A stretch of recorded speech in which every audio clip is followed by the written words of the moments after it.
Bismillahirrahmanirrahim. Assalamualaikum warahmatullahi wabarakatuh. Apa kabar ya teman-teman semua? Semoga teman-teman semua dalam keadaan sehat ya. Dan semoga teman-teman semua tetap bersemangat untuk mendengarkan informasi materi hari ini. Alhamdulillah, hari ini teman-teman bertemu kembali dengan Ustazah Dian di pembelajaran fikih.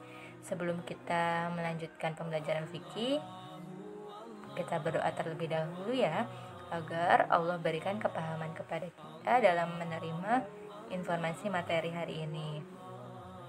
Sikap berdoa, tangannya diangkat, kepalanya ditundukkan. Doa sebelum belajar.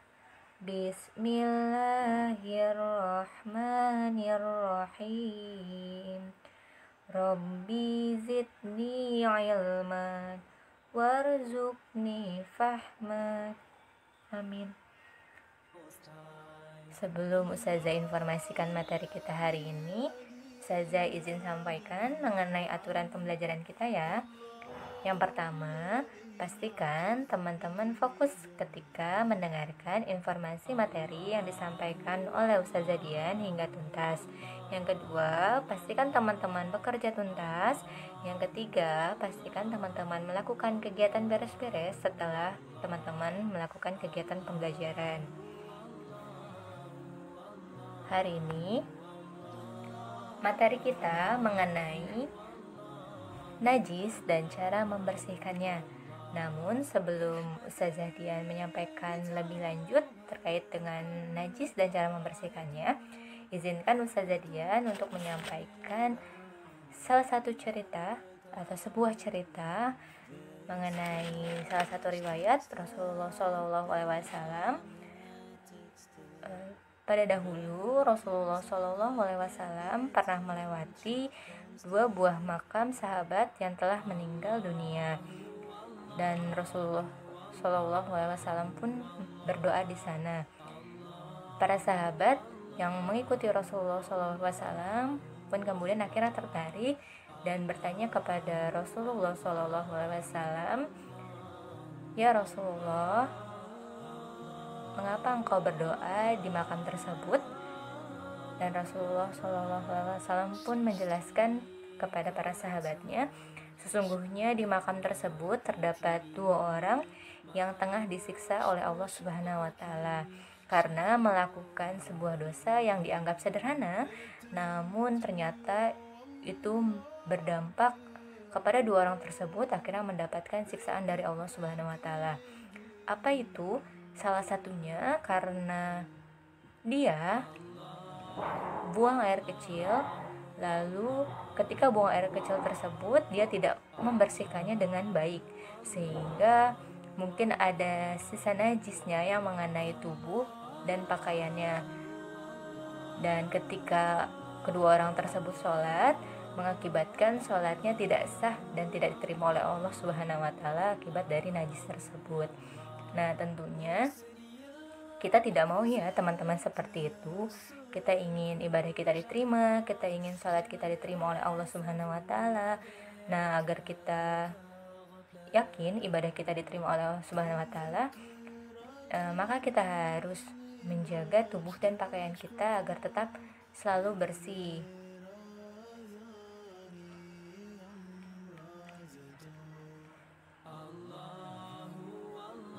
Ustazah izin informasikan mengenai najis itu sendiri.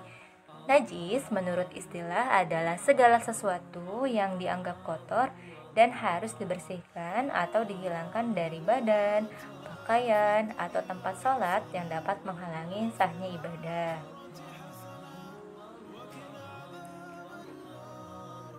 Ada beberapa macam najis teman-teman di sini. Yang pertama yaitu najis mukhaffafah atau najis ringan.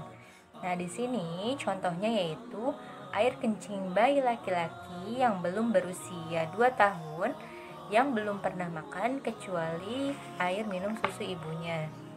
Nah, jika nanti teman-teman memang terkena air kencing bayi laki-laki yang berusia 2 tahun dan memang belum pernah makan kecuali minum air susu ibunya, Maka teman-teman, cara membersihkannya cukup dengan memercikan air ke tempat yang terkena najisnya. Nah, untuk lebih jelasnya, silahkan teman-teman lihat video berikut ini.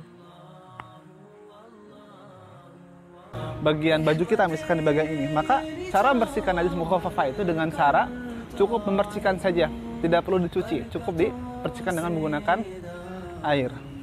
Kita contoh ya di sini teman-teman ya. Nah, ini bagian yang terkena najis misalkan, maka cukup dipercikan saja. Kita bersihkan bagian yang terkenanya saja.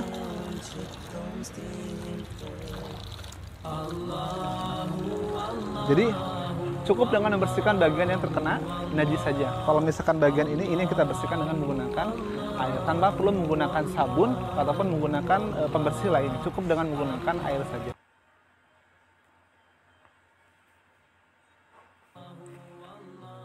Nah, tadi adalah video mengenai cara membersihkan najis mukhafafah. Selanjutnya di sini ada najis mutawasitoh atau najis sedang. Contohnya di sini adalah kotoran manusia berupa air kencing, tinja. Nah, di sini juga termasuk najis bayi anak laki-laki yang sudah makan maupun bayi perempuan. Yang kedua, di sini ada air kencing manusia kecuali bayi laki-laki yang belum pernah makan kecuali air minum susu ibunya.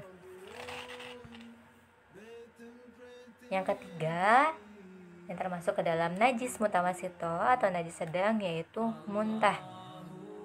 Nah, ketika muntah, pastikan nanti kita membersihkannya dengan benar-benar ya teman-teman, karena ternyata muntah di sini termasuk ke dalam najis yang sedang loh.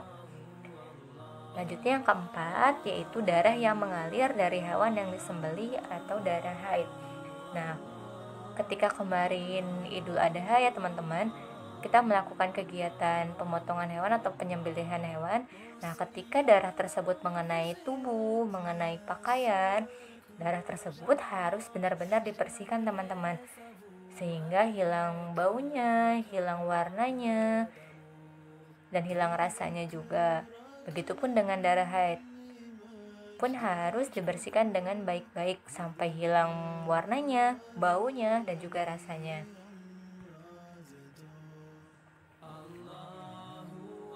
Nah, selanjutnya yang kelima yaitu kotoran binatang yang haram untuk dimakan, seperti misalnya singa, kucing, badak, dan juga elang. Nah, jika terkena kotoran dari hewan-hewan tersebut, maka kita harus membersihkannya dengan benar-benar bersih teman-teman, sampai dengan hilang warna, hilang baunya, dan hilang rasanya. Yang keenam yaitu bangkai semua hewan yang mati tanpa disembelih. Nah, kecuali ya teman-teman, yaitu ikan, belalang, dan hewan-hewan, bangkai hewan yang darahnya tidak mengalir seperti semut, belalang, dan juga serangga. Nah, cara membersihkan najis mutawasitoh yaitu cukup dengan mencucinya hingga hilang warna, bau, dan juga rasanya. Nah, agar kita mengetahui cara membersihkan najis mutawasitoh dengan benar, berikut adalah videonya mengenai cara membersihkan najis mutawasitoh. Cara membersihkannya adalah yang pertama, kita bersihkan terlebih dahulu dengan menggunakan air yang mengalir. Boleh juga menggunakan bak, tapi jika menggunakan bak pastikan menggunakan 2 bak yang berbeda. Jadi kita basahi dulu, kemudian kita berikan sabun di bagian yang terdapat najisnya. Kemudian kita gosok-gosok sampai dengan bersih. Lalu kita gosok menggunakan sikat jika memang ada sikat di samping kita, sampai warna, bau, dan rasanya hilang. Setelah kita lihat bersih, Kita bilas kembali dengan menggunakan air.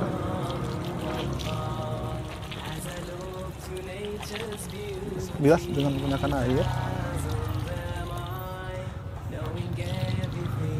sampai warna, bau, dan rasanya tidak ada atau sampai bersih. Nah, jika sudah selesai, maka sudah selesai cara bagaimana membersihkan najis mutawassithah. Selanjutnya yaitu yang ketiga, ada najis mughaladhah atau najis berat atau besar. Contohnya di sini ada dua, yaitu air liur anjing dan babi. Nah, ketika teman-teman terkena dari air liur anjing atau babi, maka teman-teman harus membersihkannya dengan baik.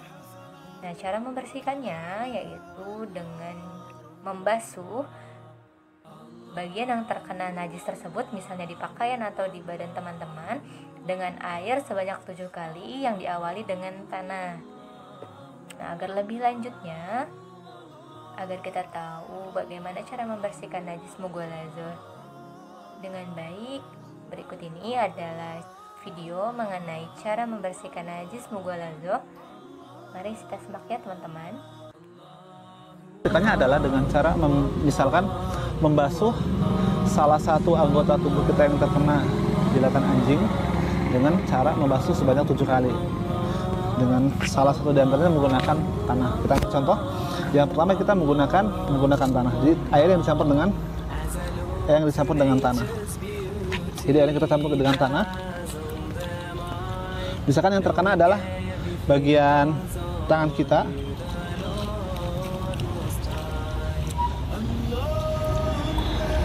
Kita bersihkan dengan menggunakan tanah di bagian yang pertama. Lalu kemudian kita membersihkan itu sebanyak 7 kali di air yang 7 kali. 1, 2, 3, 4, 5,